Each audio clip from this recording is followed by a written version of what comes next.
El día de hoy me da muchísimo gusto presentarles y darle la bienvenida a nuestra primera presentadora. Ella es fundadora y CEO de MJ Better Books Incorporated, una firma contable que opera en más de 23 estados aquí en el país y se especializa en contabilidad, nómina, preparación de impuestos y planeación fiscal para negocios y empresas en crecimiento.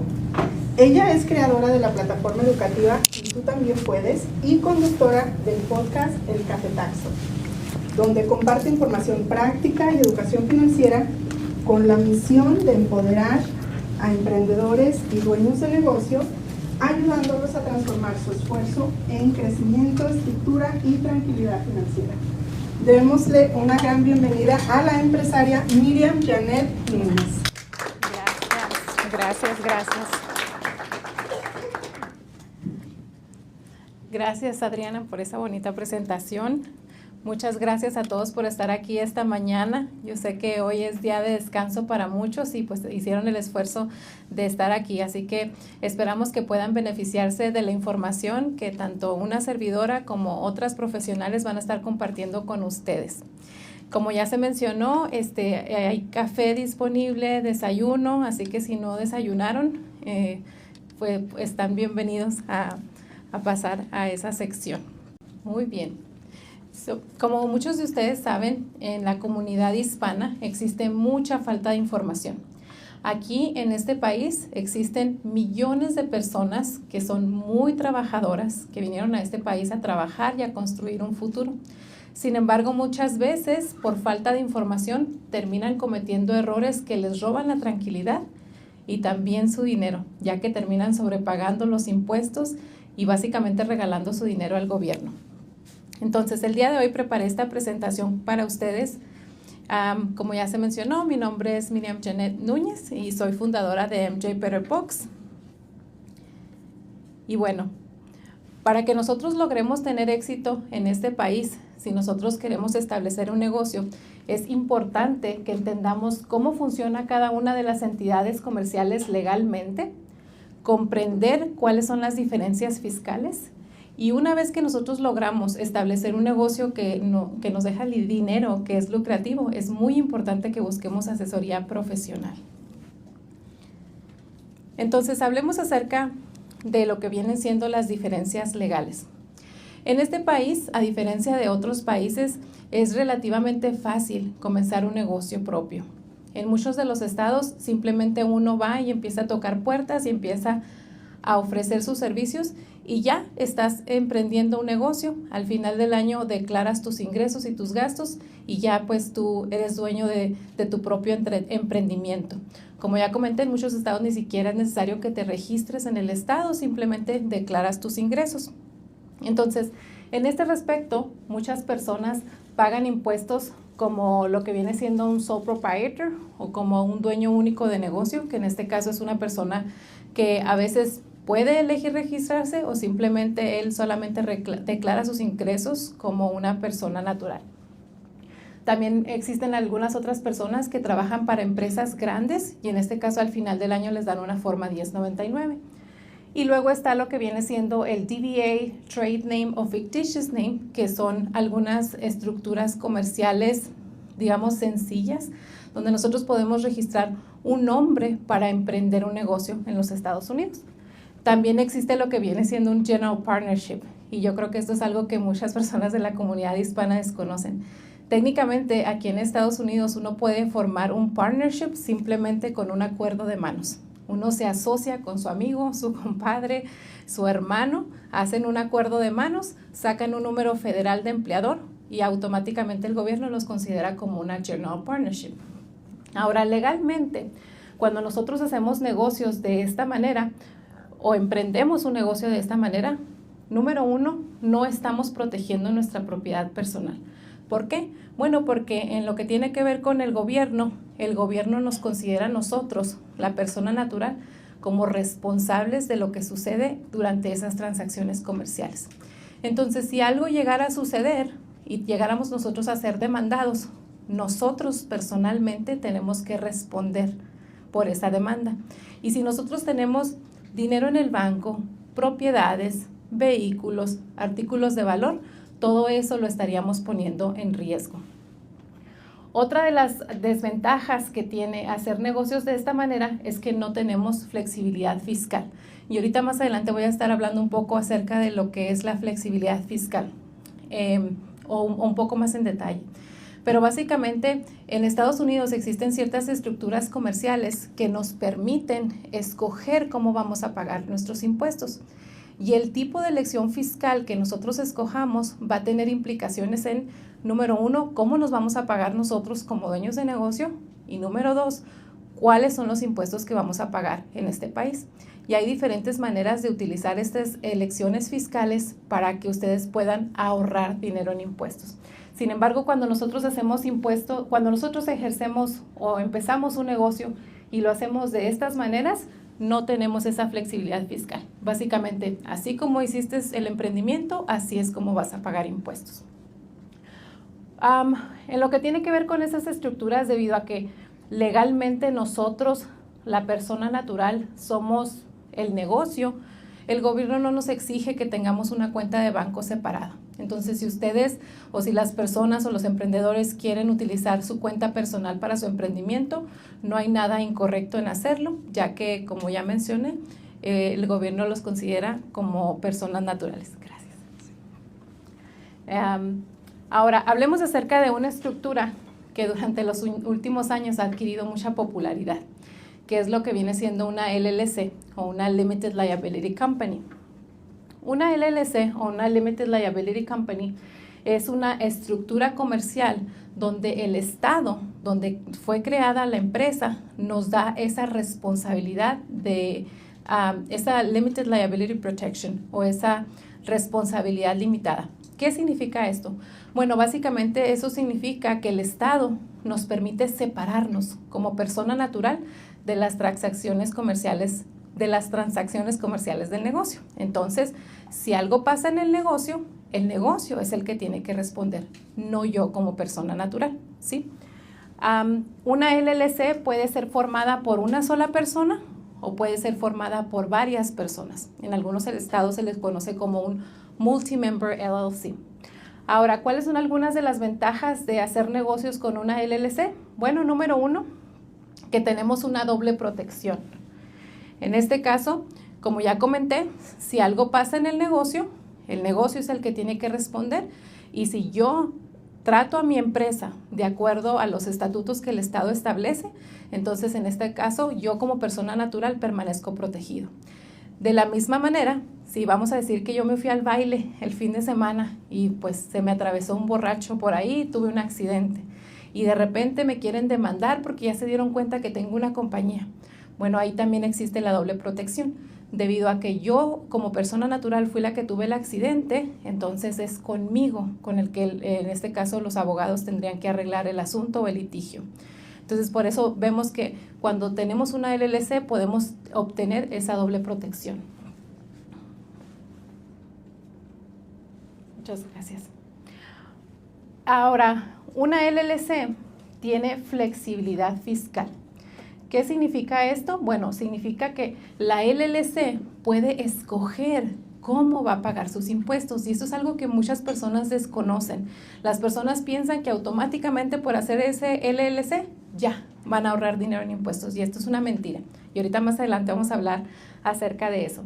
Ahora, debido a que la LLC es una estructura comercial separada de nosotros, por ley nosotros tenemos que tener una cuenta de banco separada. Entonces, las finanzas del negocio son del negocio y lo que son nuestras finanzas personales son nuestras finanzas personales. Un error que cometen muchos dueños de negocio o muchos dueños de una LLC es que mezclan los gastos personales con los gastos del negocio. Y al hacer eso, están perdiendo esa Limited Liability Protection, esa protección de responsabilidad limitada que les otorga el gobierno. Esto legalmente se conoce en inglés como piercing the corporate veil, o que se rompe el velo corporativo. Entonces, muchas personas piensan que esta doble protección de la cual les hablé es garantizada. Yo tengo una LLC, estoy protegido. Eso es relativo. Si tú no tratas a tu LLC como una estructura comercial separada de ti, Si tú mezclas gastos personales con gastos del negocio, si tú firmas contratos a tu nombre personal, entonces eres tú personalmente el que está entrando en ese problema y por lo tanto el Estado o un juez te puede revocar esa Limited Liability Protection, ¿sí? O esa responsabilidad limitada. Entonces, por eso es muy importante que nosotros mantengamos las finanzas separadas. Ahora, ¿significa eso que no puedo sacar dinero de mi LLC y pasarlo a mi cuenta personal? No, no significa eso. Significa que básicamente si tú vas a hacer una repartición de ganancias, lo tienes que hacer de la manera apropiada, pero nunca deberías mezclar gastos personales con gastos del negocio. Ahora, otra de las estructuras comerciales comunes es lo que viene siendo una corporación. Una corporación también nos ayuda a poder establecer una diferencia entre nosotros como personas naturales de la entidad comercial, que en este caso es la corporación. Entonces, nuevamente, si en este caso la corporación llega a tener un problema, entonces es la corporación la que tiene que responder legalmente. Ahora, una corporación no tiene esa doble protección. Si nosotros llegamos a tener un problema personal, a veces hay instancias donde sí es posible que nosotros pudiéramos poner en riesgo nuestra corporación. Y un caso que probablemente a lo mejor algunos de ustedes conozcan es lo que sucedió con la cadena de Fox hace algunos años atrás, donde hubo un caso de acoso sexual y en este caso el presidente de Fox fue revocado de su corporación debido a que él se le demandó a nivel personal debido a ese escándalo. Esto es público, lo pueden buscar, eso es un precedente de hace algunos años. Ahora, una corporación también tiene flexibilidad fiscal, entonces una corporación también puede escoger cómo va a pagar sus impuestos. Y nuevamente, debido a que una corporación es una entidad comercial separada de nosotros como persona natural, también por ley tenemos que tener una cuenta de banco separada y mantener las finanzas separadas.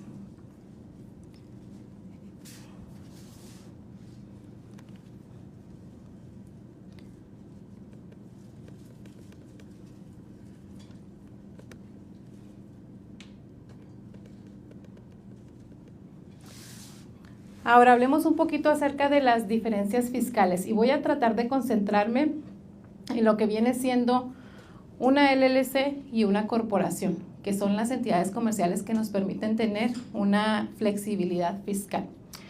Una LLC puede escoger pagar impuestos como un sole proprietor o como un dueño único de negocio. Y generalmente, cuando nosotros registramos una LLC de un solo dueño, por default, el gobierno nos va a poner a pagar impuestos como un sole proprietor. A la firma llegan muchas personas que registran una LLC y cuando les preguntamos, ¿cuál es su elección fiscal? No sé.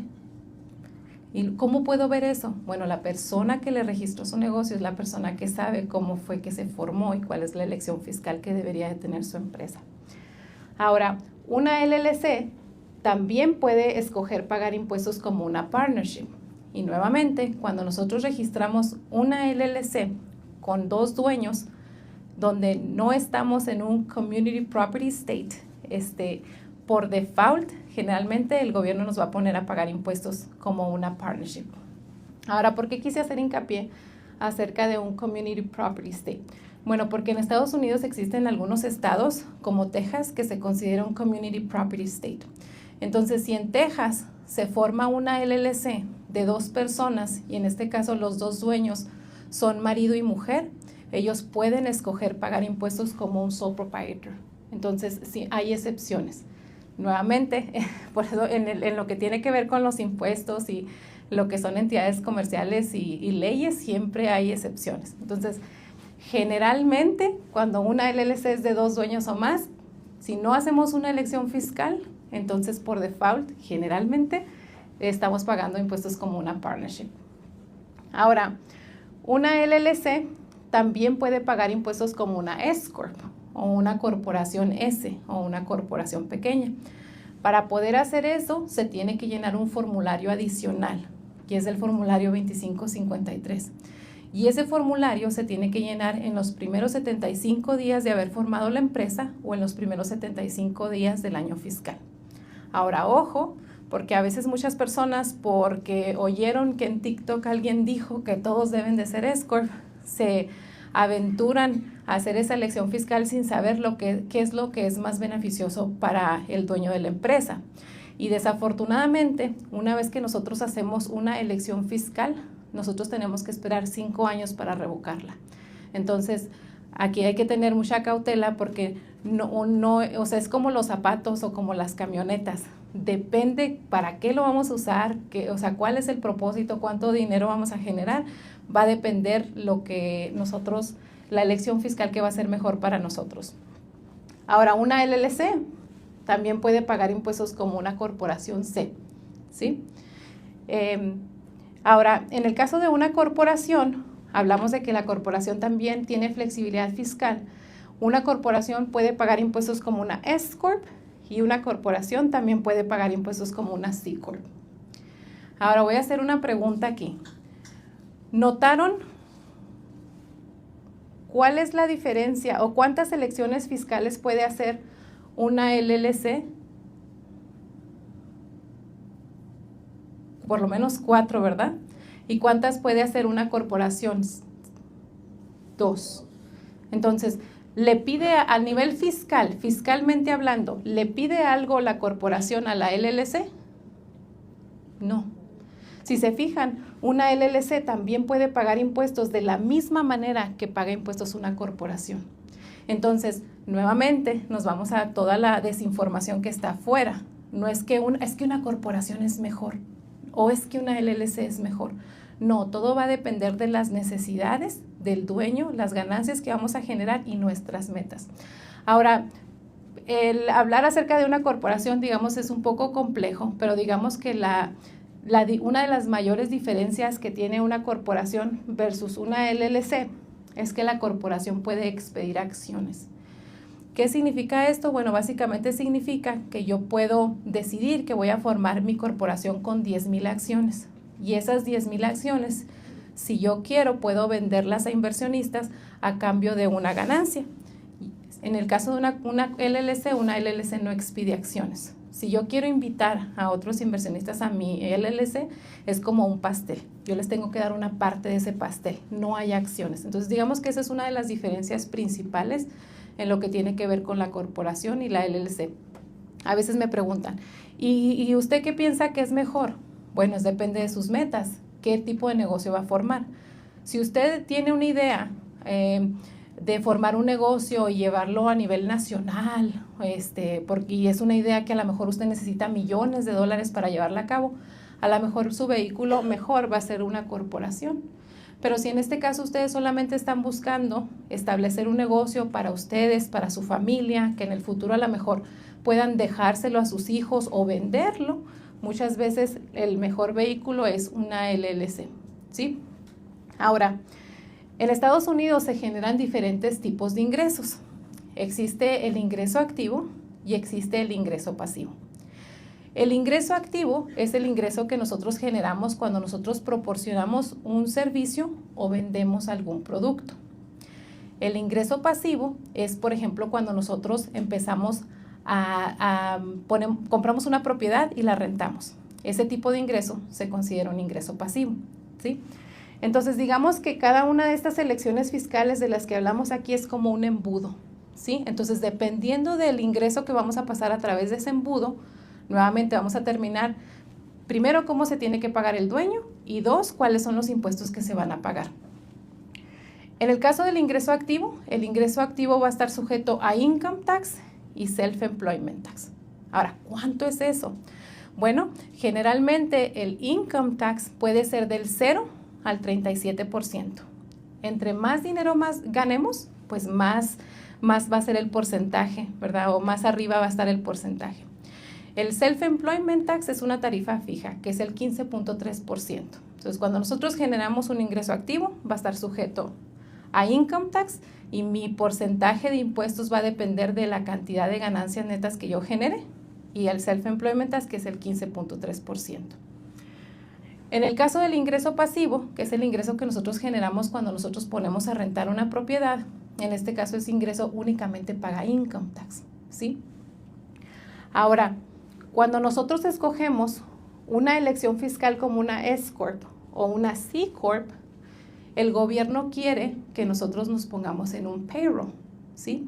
Y cuando nosotros pasamos dinero a través de ese payroll, nosotros tenemos que pagar income tax y self-employment tax de ese payroll. Y digo self-employment porque estamos hablando con dueños de negocios. Y entonces técnicamente el dueño de negocio va a pagar esa parte de lo que son los employment taxes a nivel empleador. Entonces, vemos que si yo tuviera un ingreso pasivo y el ingreso pasivo que solamente tiene que pagar income tax, lo paso a través de uno de estos embudos, estaría cometiendo un error. Es como que me voy a dar un balazo en el pie porque estoy sujetando un ingreso pasivo que no tiene que pagar self-employment tax, lo voy a sujetar a self-employment tax. Y otra vez nos vamos a lo que les comentaba ahorita. Oh, es que en TikTok yo escuché que la S-Corp es lo mejor. Es que depende qué tipo de negocio vas a emprender, qué tipo de ingresos vas a generar. Ahora, en el caso de estas dos entidades comerciales, ¿verdad? Como ya comenté, generalmente el dueño se paga a través de un payroll. En el caso de la S-Corp, el gobierno sí nos tiene un requisito donde nos dice que tenemos que establecer un salario razonable. Y el salario es razonable en base a las ganancias que está generando la empresa y en base al papel que el dueño juega en la empresa, ¿sí? En el caso del C-Corp no existe un requisito de un salario razonable, sin embargo, generalmente los dueños del negocio reciben también una compensación a través de payroll, ¿sí? Entonces, en lo que tiene que ver con bienes y raíces, renta, mucho ojo, renta, por lo general, casi siempre las mejores elecciones fiscales van a hacer que paguen impuestos ya sea como un sole proprietor o como una partnership en caso de tratarse de dos personas o más. ¿Por qué? Porque a través de estos dos embudos simplemente vamos a pagar lo que son los income taxes y en este caso no hay un requisito de que el sole proprietor o en este caso los socios o los partners tengan que estar en un payroll, ¿sí? ¿Vamos bien? ¿Sí? Se me están durmiendo. Ahora vamos a hablar acerca de los errores que cometen los dueños del negocio por los cuales sobrepagan los impuestos y no califican para capital a la hora de que quieren comprar su primera casa o quieren entrar en el mercado de bienes y raíces. Antes de entrar en esta información, quiero platicarles que cuando hablamos de bienes y raíces, digamos que hay diferentes ramas. Cuando nosotros compramos una propiedad con la intención de remodelarla, lo que se conoce como el fix and flip, ese tipo de ingreso sí se considera un ingreso activo. Entonces, nuevamente, habría que analizar cuántas casas vamos a vender al año, cuáles son las ganancias que vamos a generar para saber cuál es la mejor elección fiscal, porque ese tipo de ingresos sí está sujeto a una parte a lo que viene siendo el self-employment tax. Entonces, nuevamente, bienes y raíces no es lo mismo rentar que comprar y vender, ¿sí? Entonces, siempre es muy importante, como ya comenté al inicio, que si ustedes lograron establecer un negocio lucrativo, que busquen asesoría profesional una vez que ustedes cuentan, pues obviamente con los recursos para hacerlo. Entonces, ahora sí, entremos acerca de los errores que cometen los dueños del negocio. Número 1, no declaramos todo el ingreso, ¿sí? Y aquí, estoy buscando mis palabras.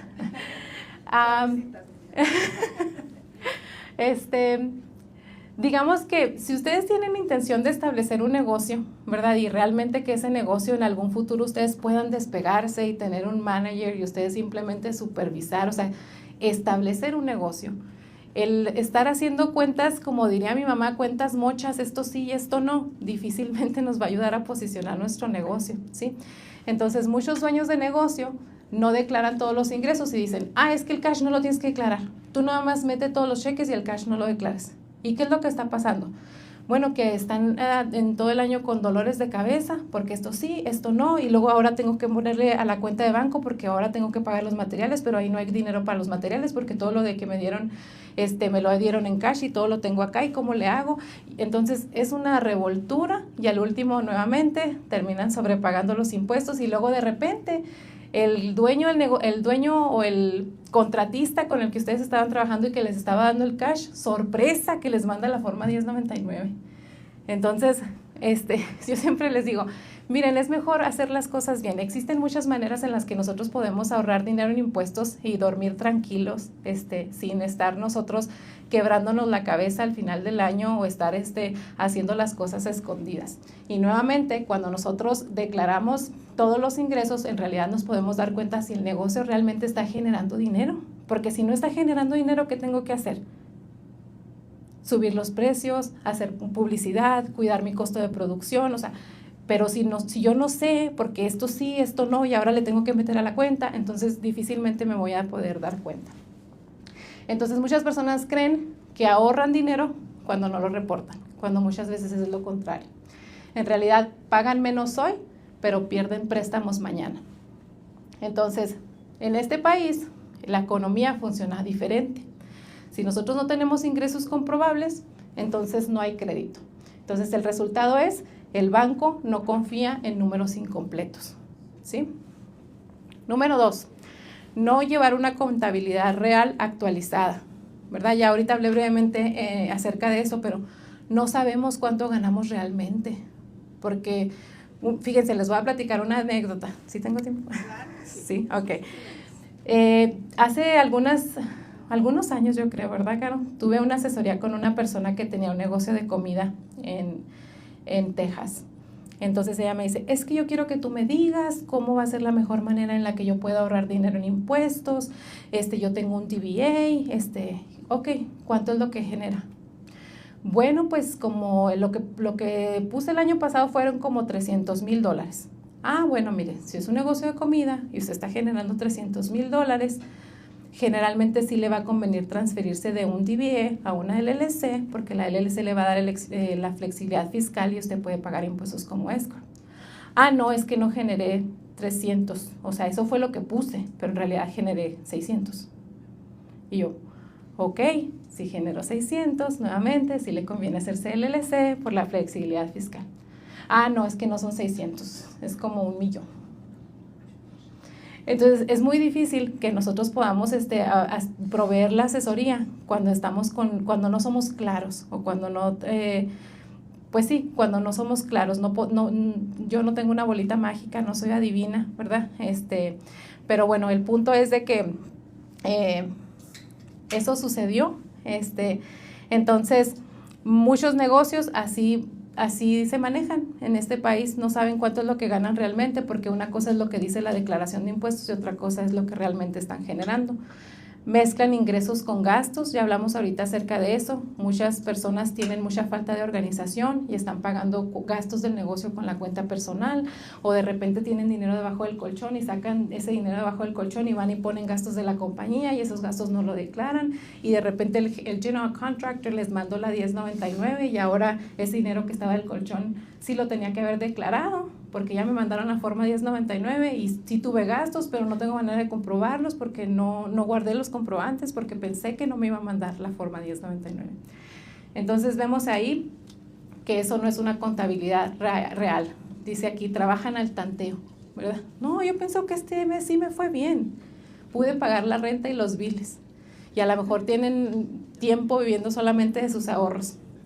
Entonces, nuestro resultado al no tener una contabilidad real y actualizada es que tenemos estados financieros débiles y son inservibles. Número 3, mezclar dinero personal con el dinero del negocio. Mezclar dinero personal con el del negocio. Pagan gastos personales con la cuenta del negocio, usan la cuenta como cartera. ¿Cuál es nuestro resultado? Auditorías más riesgosas, mal historial financiero.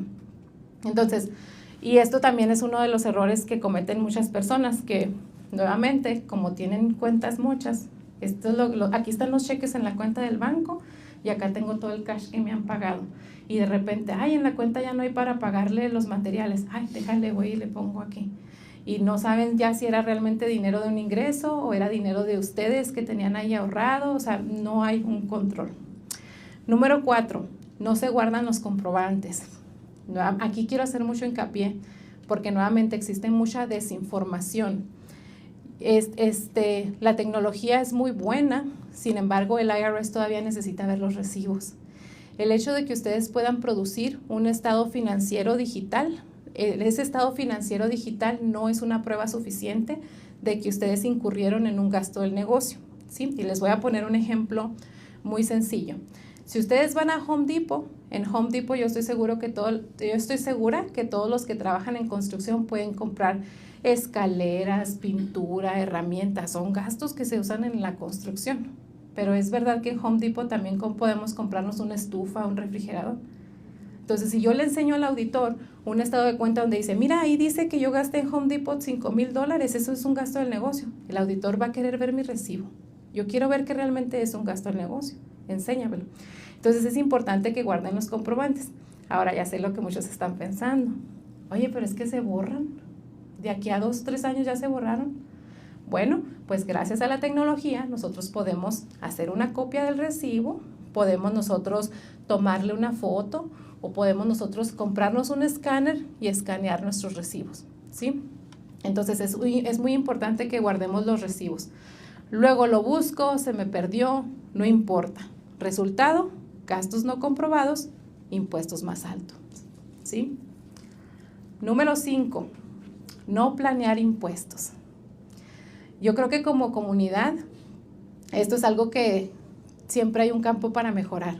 La mayoría de los hispanos dejan todo para el último y piensan que los preparadores de impuestos, let me rephrase that, piensan que existen algunos preparadores de impuestos con poderes milagrosos.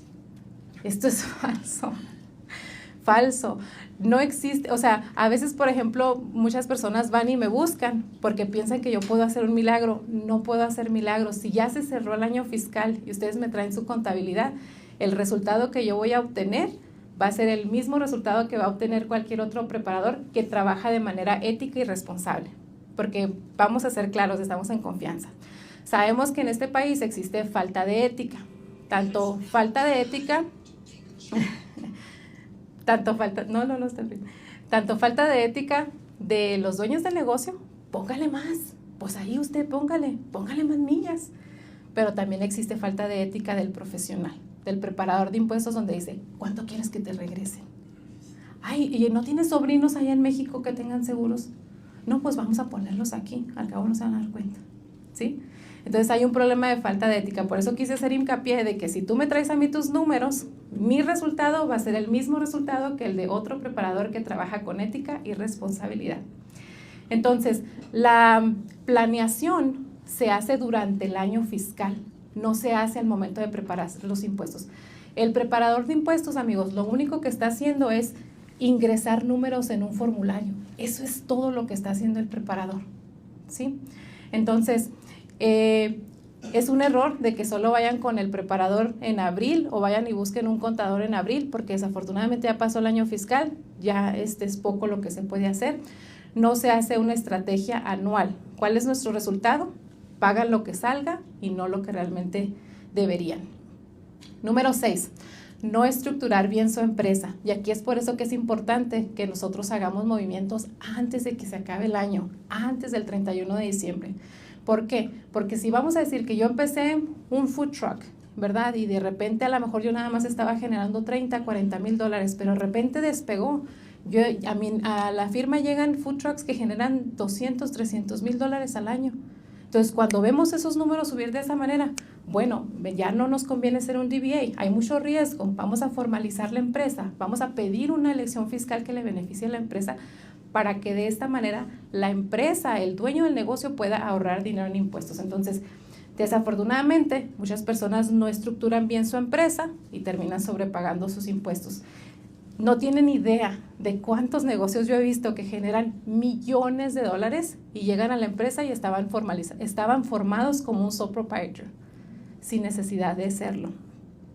No evalúan si hacer una elección fiscal como S-Corp o nuevamente registrar una entidad comercial que les ofrezca la Limited Liability Protection o la protección de responsabilidad limitada es lo mejor para ellos debido al riesgo que están corriendo. ¿Cuál es el resultado? Bueno, pues que terminan pagando más Self-Employment Tax. Número 7. Tener ingresos bonitos para el IRS, pero feos para el banco. ¿Sí? Nuevamente, este país se mueve por el crédito. Entonces, para que nosotros podamos tener poder adquisitivo, necesitamos enseñar números, ¿sí? Entonces muchas personas declaran muy poco para pagar menos, pero sí ganan dinero. Lo que pasa es que no lo ponen o no lo declaran. Luego quieren casa, quieren inversión, quieren crédito. ¿Cuál es el resultado? No califican, aunque tengan dinero, ¿sí? Entonces ahí tienen 100, 200 mil dólares debajo del colchón. No puedo comprar una casa porque ¿cómo le digo al gobierno que ese dinero es legítimo? No se puede. No puedo ir y yo depositar 200 mil dólares y decirle al gobierno pues que lo tenía debajo del colchón. ¿Qué creen que va a pasar? Se hace un reporte, se hace una investigación y AIME sabe mejor que esto, ¿verdad? El banco tiene ciertas regulaciones y cuando existe un depósito de más de 10 mil dólares en efectivo, todos los bancos tienen que llenar estos reportes federales porque se sujeta a ese ingreso a revisión. Entonces imagínense que yo llego con mi maletín con 200 mil dólares, van a pensar que ando vendiendo algo que no debo, ¿verdad? Entonces, ignorar reportes y estados financieros.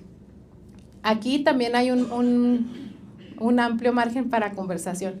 Hay algunas personas que tal vez contratan el servicio de un contador, pero ni siquiera entienden los reportes. No saben lo que están leyendo, no se hace la planeación fiscal.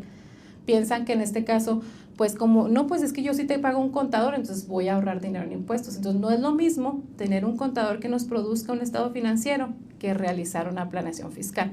Los estados financieros me sirven a mí para algo, es el mapa que me dice cuál es la salud del negocio y entonces yo como doctor, como un planeador fiscal, puedo darte una receta y te puedo decir, mira, si haces esto de esta manera, según tu situación y según tus metas, estos son tus opciones, ¿sí? Entonces no saben si ganan o pierden, resultado, no pueden demostrar estabilidad. Número 9, no separar activos e inversiones. Muchas veces compran propiedad sin estructura y esto es bien delicado. Y aquí yo les voy a dar una norma. Si ustedes entran en el mercado de bienes y raíces y empiezan a comprar casas para rentarlas, la norma va a ser por cada casa pagada, deberían ustedes tener esa casa blindada bajo una estructura comercial. Por lo general podría ser una LLC. Existen personas que tienen 5 casas pagadas en una LLC. ¿Cuál es el riesgo ahí? Imagínense que alguien deja prendida la estufa y ocurre una explosión y ocurre una fatalidad. Aunque tengamos una aseguranza, cuando hay una vida de por medio, entonces va a haber una demanda. Y si yo tengo 5 casas en esa LLC, esas otras 5 casas las estoy poniendo en riesgo. Ahora, si las casas no están pagadas, no importa, porque no me las pueden quitar, le pertenecen al banco. Pero por lo general, si la propiedad está pagada, siempre es importante, como dicen por ahí, no tener los huevos en la misma canasta. Hay que separarlo para poder proteger cada una de esas propiedades. Compran todo a su nombre personal. Nuevamente, tenemos un problema personal.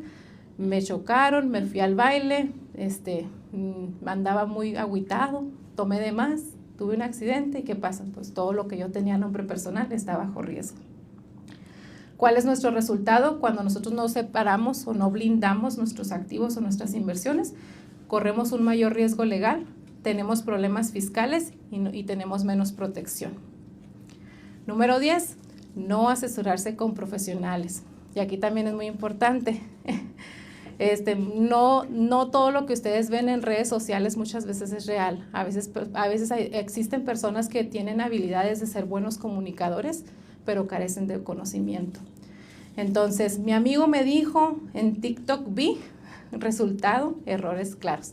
Entonces, ¿cómo podemos nosotros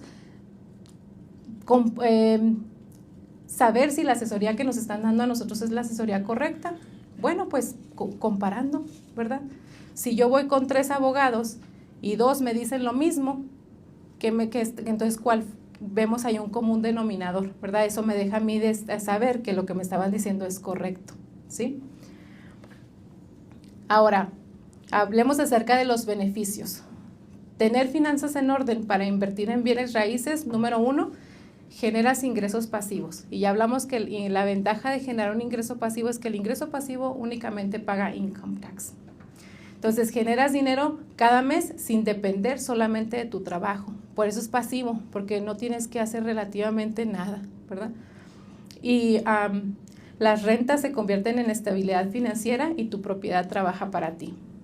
Número 2, cuando tú tienes tus finanzas en orden para invertir en bienes y raíces, tienes acceso a crédito. Los bancos confían más en personas organizadas. Obtienes mejores tasas de interés y puedes calificar para propiedades más grandes. Yo sé que cuando hablamos del crédito, muchos de nosotros como hispanos decimos, es que yo no quiero deudas, a mí no me gustan las deudas, no quiero deber. Y está bien, pero existen maneras en las que ustedes pueden utilizar el crédito para que el crédito trabaje para ustedes, no que ustedes vivan para pagar los intereses. Hay que saber cómo utilizar el crédito en este país. Apreciación de la propiedad. Yo creo que desde que pasó la pandemia todos nosotros hemos visto que el mercado de bienes y raíces ha hecho esto, ¿sí? Pero aunque el mercado de bienes y raíces haga esto, con el tiempo siempre tiende a subir, ¿sí? El resultado es que una propiedad que se compró hace 50 años no vale lo mismo o no vale menos que hace 50 años, vale más. Entonces se aprecia la propiedad con el tiempo. Con el tiempo tu casa aumenta de valor. Tu patrimonio crece sin que tengas que vender y es una inversión a largo plazo. Número 4, puedes deducir intereses, gastos y depreciación. Y esto, fíjense, aquí muchas personas que tienen a lo mejor compran su primera casa y la primera casa tiene opción para que ustedes puedan separar el basement y tal vez rentar el basement, ¿verdad? En este caso, ustedes van a poder deducir parte de los gastos de esa casa, ¿sí? Y esa mensualidad que ustedes les van a estar pagando por rentar el basement les va a ayudar para que ustedes puedan a lo mejor pagar esa casa más rápido o que ustedes puedan vivir más cómodamente. Pagas menos impuestos legalmente porque pues ahora vas a poder depreciar parte de la propiedad, ¿verdad? Y poder meter esos otros gastos. Entonces, de esta manera usas el sistema a tu favor, no en tu contra. Número 5, otro de los beneficios de tener tus finanzas en orden para invertir en bienes y raíces es que construye seguridad para tu familia. Si algo me pasa, mis hijos pueden prescindir de la casa, la pueden vender, ¿verdad? Y pues salir adelante. Tienes un respaldo en tiempos difíciles. Híjole, tuve un problema grande, necesito un préstamo, ¿verdad? Uno tiene algo de qué valerse para poder adquirir ese acceso a capital y no depende solo de una fuente de ingreso. Número 6 y último, tener tus finanzas en orden para invertir en bienes y raíces te ayuda a obtener poder financiero. Puedes reinvertir en más propiedades. Tienes más oportunidades de negocio y pasas de sobrevivir a crecer. Y bueno, amigos, esa es la información que tenía preparada para ustedes. Pues me dio mucho gusto compartir con ustedes el día de hoy. Muchas gracias de antemano por su atención y por estar aquí. Y pues que tengan un feliz fin de semana. Muchísimas gracias, Miriam.